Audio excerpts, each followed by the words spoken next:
Alright, so I know I promised to explain what happened with the plumber, and I will. I will get to that. But first, I need to let off some steam about a more recent incident, because... well, it ended up with me burying my roommate in the empty lot behind my local Denny's. Okay, I know that sounds bad, but listen, when you're living with a haunted doll named Shitwaffle as a roommate, there are bound to be rough patches in the relationship. Our issue started in the first few hours of the new year. See, I'd been out at a party all night, and a friend of mine drove me home because I was pretty drunk. I waved goodbye as I struggled with the keys, not wanting them to see me fail at opening a door for 10 minutes. It actually took closer to 15 minutes for the lock to finally click, and in my defense, my fingers were all but frozen in the chilly, not quite morning air. I could have definitely gotten it in like 8 minutes if it hadn't been so cold out. But the door swung open, and I stumbled into the dark living room, reaching for the flashlight app on my phone because I didn't want to grope the walls trying to find the light switch. And suddenly, the lamp in the far corner turned on, illuminating a figure posed on the couch. And my heart leapt into my throat before I realized, oh yeah, I have a roommate. Hey buddy, I greeted the doll, who had managed to position itself in the most disapproving way possible. There was an uncanny resemblance to a parent who had just caught their child sneaking in after curfew. You judging me? I snorted. You can't judge me, you're a little doll. You're a cute little doll, my doll roommate. I giggled at the absurdity of it all. Shitwaffle was holding something.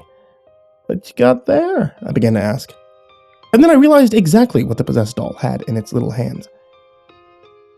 I froze in place, not daring to move. What are you doing, bud? I nervously laughed.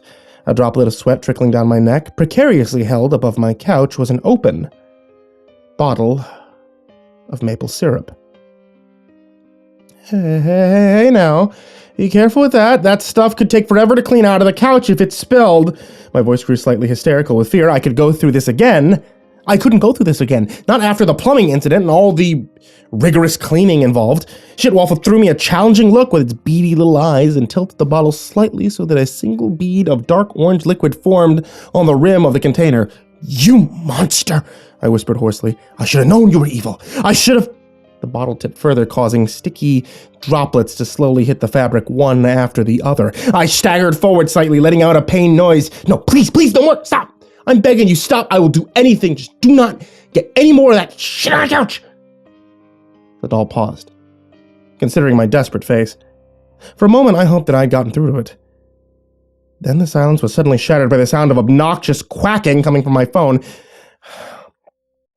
I cursed the ringtone and answered the call, not breaking eye contact with Shitwaffle. It was my friend Peter, still sounding slightly drunk and wanting to know if I was still at the party. No, I'm at home, I replied slowly, still staring at the bottle of maple syrup. Peter must have heard the barely restrained fear in my voice because he suddenly sounded a lot more sober. Hey, are you alright? He asked, concerned. There's a situation I'm trying to deal with. Can I call you back a little bit later? Oh fuck, is that the doll? Told you to get rid of that creepy thing. Upon hearing that, Shitwaffle's little face twisted into a mask of rage, and I knew that my couch was fucked. I dropped the phone and dove towards the doll anyway, hoping to minimize the damage done, and unfortunately my skill at catching baseballs was not enough to prevent the syrup from spilling over half of the cushions. Something inside me broke. I let out a wordless screech of anguish. The maple syrup was already sinking deep into the old couch that I had owned for years. The same couch that I made pillow forts with as a child. The couch that had been there for me throughout every house move. The couch that I had already taken for granted. I didn't think that Shitwaffle was expecting me to lunge at it with such ferocity. In fact, I'm pretty sure the element of surprise was the only reason I managed to get the better of the supernatural being and stuff it in the cardboard box that I'd been meaning to throw out but never actually got around to. It could have been considered an impressive defeat of such a powerful creature, if I wasn't a full-grown adult against a doll with tiny porcelain hands. Also, I was sobbing tears of outrage, which probably made the scene look even more ridiculous. I can't imagine what the people at the Denny's must have thought as they watched me march up to the empty lot next to the diner at 4 in the morning and begin to dig into the frozen earth. Every so often I had to pause shoveling dirt to drag back the cardboard box, which was trying to inch away. I caught a lot of customers staring at me through the window, pancakes dropping off half-raised forks as they followed my progress with confusion. I hadn't counted on there being so many witnesses. I mean, I mean, how many people would be at a Denny's in the early morning of New Year's Day? The answer is a lot, actually. Enough people that it was actually really sad. Of course, I was burying a cursed doll in the early morning of New Year's Day, so it's not like I can judge. When I finally returned home, my muscles were burning from the intense effort of digging, and my head was aching from a developing hangover combined with a complete lack of sleep. Shitwaffle was waiting in front of the house, covered in dirt and looking very grumpy. Fuck, I sighed, walking up to the doll and unlocking the door. Too tired to deal with this. Whatever. Come on inside, you shit. Shitwaffle smugly levitated into the air and sped into the depths of the house. Somehow we just returned to our regular, relatively peaceful dynamic after that. I guess screaming at and burying my roommate alive was pretty cathartic for me. As for Shitwaffle, well, after it got over being annoyed with me, it seemed to think the whole incident was funny. We actually get along better now. It's like we finally accepted each other as roommates. The two of us even found a song that both of us enjoy, a Biggie Smalls featuring Thomas the Train Engine, which is a hilarious mashup of Biggie rapping over the Thomas the Train Engine theme song. It doesn't mean that I've completely forgiven Shitwaffle for the whole plumber debacle, though. I'll try to summarize. So basically, I had to follow the freaked out plumber and calm him down, enough for him to actually explain what was upsetting him so much. Now, this is what Michael the plumber told me. He had determined that the problem was likely something clogging the toilet. Either earlier when he entered the house, he heard a giggle and had seen a doll, and so assumed that a child lived here and must have tried to flush a toy down the drain. Well, apparently, this happens a lot because kids like to watch their toys drown in the flood of water. Kids scare me. Anyway, Michael couldn't actually see the object, so he snaked an auger down into the toilet hole, and it snagged something. Relieved that the job had been so easy, and a little annoyed that he called out something so minor, the plumber pulled out what he assumed to be the source of the problem. And then he stared.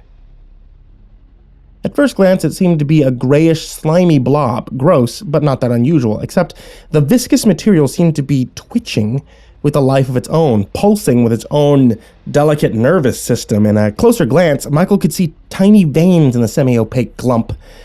Michael was rightfully unnerved by the strange thing. He'd never seen anything like that in his entire life, not even in those science magazines with photos of weird creatures from the deep. He took a deep breath. He told himself that he was overreacting, that just because he didn't recognize it didn't mean that it wasn't a perfectly natural thing. He told himself to just get the job done, stop thinking about it. The toilet still wouldn't flush, though, so again, the auger went in. He could definitely feel something down there. It took some time and more effort, but the plumber finally pulled up another large blob. This one was more substantial. Still a gross chunk, like every color of Jell-O mashed together into a gray amalgam, but firmer. What was more upsetting was the tiny beating organ inside it. It connected to fine threads that stuck out of the goop, as if torn away from a larger mass. Was this some kind of creature? Some kind of living meat? Michael's heart sped up, and for the first time he wondered if the house owner might have been involved, trying to get rid of some horrific genetic experiment. Then the man shook his head. No, that was ridiculous. He'd watched one too many episodes of Star Trek with his daughter last night, and that was it. So Michael, despite his fear, continued to clear the toilet of the mysterious clog. Oddly, as the pile of gray organisms removed became larger and larger, the plumber began to imagine that the outlet of the toilet released into a much wider space than it should have. More and more of the blobs had bones inside of them, and again Michael wondered about the origin. Images of serial killers flushed down still pulsing human body parts, which would then rot into a disgusting gray mush in the water but never die. Michael had a very active imagination. The scared plumber shone his flashlight down the drain. A yellow eyeball on a thin, gooey eye stalk stared out from the darkness. Michael stared back, and then came the horrible noise, a rushing, growing sound that grew in intensity that caused him to flee for his life. I'm pretty sure that last sound was just the toilet flushing, but I wasn't about to say that to the poor guy. After I convinced him I wasn't a serial killer or a mad scientist, and that I had no idea what the hell that gray shit was, he calmed down a lot. We discussed it rationally, and decided that the best thing we could do would be to go back inside and take another look. We stepped inside the bathroom and gasped. The tile walls were covered in gray slime except for the clear path of the words traced into the goo in Shitwaffle's now familiar handwriting. The portal has been closed. Well, you were right, I told Michael. That is really gross. Michael stammered, unable to speak, and I took pity on him. Well, it seems like everything's been fixed, I said, stepping over to the toilet and watching it flush perfectly. So, what do I owe you? I don't think Michael will ever work on my plumbing again. Oh well. Guess I'll have to find a new, non-traumatized plumber. In Shitwaffle's defense, I don't think the toilet portal was a scare tactic. I mean, maybe it was something that, one of its demon friends left behind. Or maybe, haunted dolls have some really weird hygiene issues. Anyway, that's what happened over the past week or so. I'll update again soon. Also, in the meantime, I'd really appreciate any advice on how to clean maple syrup off of a couch and, what to do with a bucket of gray flesh organisms.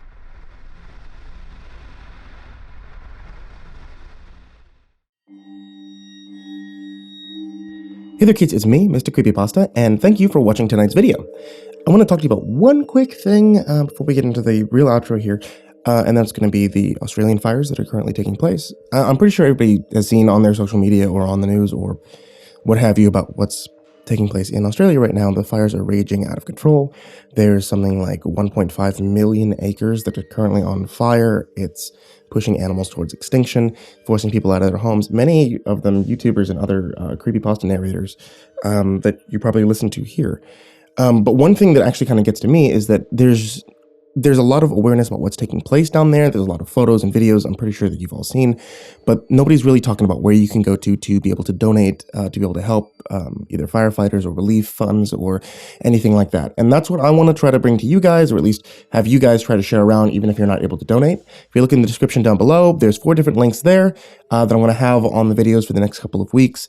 And hopefully we can, and I mean, all of you can be able to share this around, and all of us together can be able to actually get some more eyes on where we can be able to go to help. I mean, yeah, we're a group of people that likes horror stories, horror movies, horror what have you, but I think one thing we can do that's at least powerful for us is we have the ability to minimize the amount of horror in real life. So, thank you guys so much for watching or listening. If you're listening to this on the podcast, available on Spotify and on Apple and on SoundCloud and on Google or wherever you get your podcasts from. Or if you're listening on the podcast, then thank you for watching on YouTube and subscribing to Mr. Creepypasta. And a very big thank you to my patrons from patreon.com/Mrcreepypasta, such as Dr. Strawberry, Jordan Alexander Sanchez, Chompski, Brianna Van Tine-Janzen, Stephanie VanHuss, Tristain Pelton, G Weevil 3, Diane Kraus, Asia, TheRedOakShieldVirus, Sindee Barney, Nico, kaeo, Kaleb Dougal, Daniel Poulsen, Dante Rowe, The Lastbladesong, TheGingerBroz, Don Meulmeester, Eliminator 86, Nebsky, Sky Harbor, Finley, SteampunkSinner, Raphael Rodriguez, and OptimisticAvacado. You guys are the MVPs, and everybody down there in the description, a big thank you to you guys as well. Sweet dreams, everybody.